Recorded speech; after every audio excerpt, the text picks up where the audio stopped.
Собранието на Република Македонија се очекува да се распушти вечер на полноќ со цел одржување на предвремени парламентарни избори на 5 јуни. Председателот на парламентот Рајко Велјановски во телевизиско интервју пред 2 дена изјави дека денеска законодавниот дом ќе работи нормално, оти на 7 април собранието ќе биде распуштено и согласно неговите надлежности тој ќе распише избори за 5 јуни. Како председател на собранието условно можам да тактизирам наместо на 7 април до 15 април да го потпишам решението за распуштање и одржување на изборите на 5 јуни, за да ја дадам можност на Државната изборна комисија за продолжување условно на некои работи, доколку евентуално не се завршени, посочи председателот на собранието. А членовите на Државната изборна комисија на јавна седница дебатираат за прочистувањето на избирачкиот список, што е еден од условите за одржување на предвремените избори на 5 јуни. Беше презентиран извештајот за прогресот од вкрстените теренските и административните проверки. Ке се бришат од списокот 1129 починати лица. Теренската проверка за 87.352 е завршена. Заклучно со изутрината во системот се внесени податоците за обработка за 77.128 лица. Се очекува влез и обработка на податоците за уште 10.220 лица.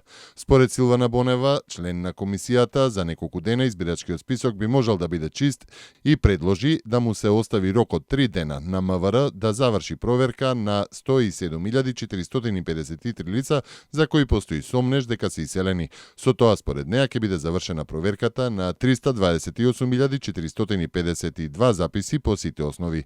И според членот на комисијата Бедредин Ибраими се покажало дека избирачкиот список е точен, односно дека се потврдил избирачкиот список од 2013 година кој бил усогласен со изборниот законник. Во меѓувреме избирачкиот список е надграден, дополнет и ажуриран, рече Ибраими.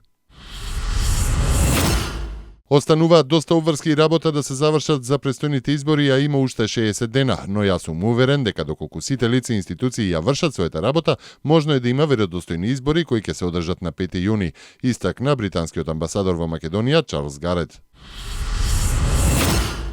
Европската комисија денеска ги представи предлозите за реформи на системот за азил во Европската унија, откако одделни земји, како Грција, се најдоа под притисок поради сегашната бегалска политика. Во нацрт документот комисијата предлага измени на принципот по кој првата земја во која пристигнуваат мигрантите мора да го разгледа барањето за азил. Во нацртот се предложени две опции. Првата предвидува, поради можни нови приливи на бегалци во иднина, да се воведе механизмот за итни ситуации за прераспределба на мигранти во рамки на Унијата од медитеранските држави кои се први на ударот на бегалците. Втората, помалку популарна опција, која ја поддржуваат Германија и Шведска, подразбира воспоставување механизам за постојано преселување. Оваа опција предвидува и воведување квоти за прием на бегалци, на што жестоко се противеа земјите членки на Унијата. Министерот за внатрешни работи на Германија Томас де Мезиер најави дека до средината на мај ќе ги запре пасошките контроли на границата со Австрија, кои беа воведени по почетокот на бегалската криза минатата година. Го намалуваме интензитетот на контролите и ги повлекуваме полицајците чекор по чекор, врз основа на моменталната анализа, доколку бројот на мигранти остане низок, од 12 мај нема да спроведуваме гранични контроли, изјави министерот за австриските медиуми.